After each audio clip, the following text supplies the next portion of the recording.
கர்த்தருடைய நாமம் பரிசுத்தப்படுவதாக. கிறிஸ்துவுக்குள் அன்பான தேவ ஜனமே, இயேசு கிறிஸ்துவின் நாமத்தில் உங்களை வாழ்த்துகிறேன், வரவேற்கிறேன். இன்றைய காலங்களில் தேவனுக்கு ஸ்தோத்திர பலியிடுதல் முக்கியமானதாகும். நம் வாழ்க்கையில் எந்த காரியத்துக்காக ஜெபிக்க வேண்டுமோ அந்த காரியங்களுக்கு தேவனுடைய வசனத்தை சொல்லி உரிமையாக்கி கொண்டு ஜெபிப்பது மிகவும் பயனுள்ளதாக இருக்கும். இந்த தேவனுடைய வல்லமையான வார்த்தைகளை, அதாவது வசனத்தை சொல்லி உரிமையாக்கி ஜெபிக்க தெரியாத அநேகர் இருக்கின்றனர். அவர்களுக்காகத்தான் வசனத்தை உரிமையாக்கி ஜெபிக்க 6 வசனங்களை சொல்லி வாசிக்கிறேன். அதை நீங்கள் உரிமையாக்கி கொள்ளுங்கள். பார்ட் 2, திருமணத்துக்கான வாக்குத்தத்தங்கள்.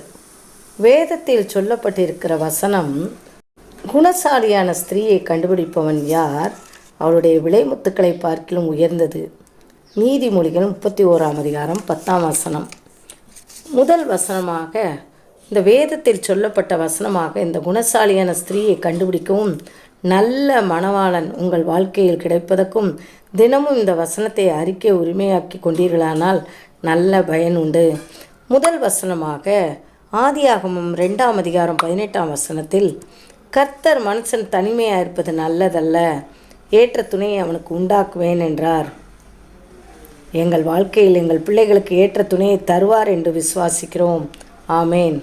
2ஆம் வசனமாக, அந்த பெண் அவன் பார்வைக்கு நன்றாய் இருந்ததினால் அவளுக்கு அவன் கண்களிலே தயவு கிடைத்தது. எஸ்தர் ராஜாத்தி அகாஸ்வேரி ராஜாவின் கண்களுக்கு பிரியமாய் இருந்தால், கர்த்தாவே உமது கண்களிலே எங்களுக்கு கிருபை கிடைக்கப் போகிறதுக்காய் ஸ்தோத்திரம். எஸ்தர் 2ஆம் அதிகாரம் 9ஆம் வசனம்.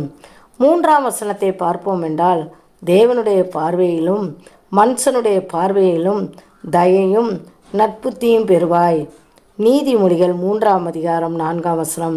கர்த்தர் மனுஷருடைய கண்களில் தயவு கிடைக்கப் போவதுக்காய் ஸ்தோத்திரம் செலுத்துகிறோம். ஆமேன். 4ஆம் வசனம், நெடுங்காலமாய் காத்திருத்தல் இருதயத்தை இளைக்க பண்ணும், விரும்பினதோ வரும்போதோ ஜீவ விருட்சம் போல் இருக்கும். இந்த வசனம் நீதிமொழிகள் 13ஆம் அதிகாரம் 12ஆம் வசனம். இந்த வசனத்தை எனக்கு சொந்தமாக்கி கொள்கிறேன். ஆமேன். 5ஆம் வசனம், இதோ நான் புதிய காரியத்தை செய்கிறேன், இப்பொழுதே அது தோன்றும், நீங்கள் அதை அறியீர்களா? நான் வனாந்தரத்துக்கு வழியையும் அவாந்திர வெளியும் ஆறுகளையும் உண்டாக்குவேன். ஏசாயா 43ஆம் அதிகாரம் 19ஆம் வசனம். இந்த வசனத்தை எனக்கு உரிமையாக்கி கொண்டு ஜெபிக்கிறேன். ஆமேன்.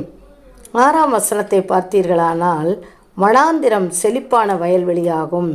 ஏசாயா 32ஆம் அதிகாரம் 15ஆம் வசனத்தில், என் வாழ்க்கையும் செழிப்பாக போகிறதுக்காய் நான் ஆண்டவருக்கு நன்றி செலுத்துகிறேன்.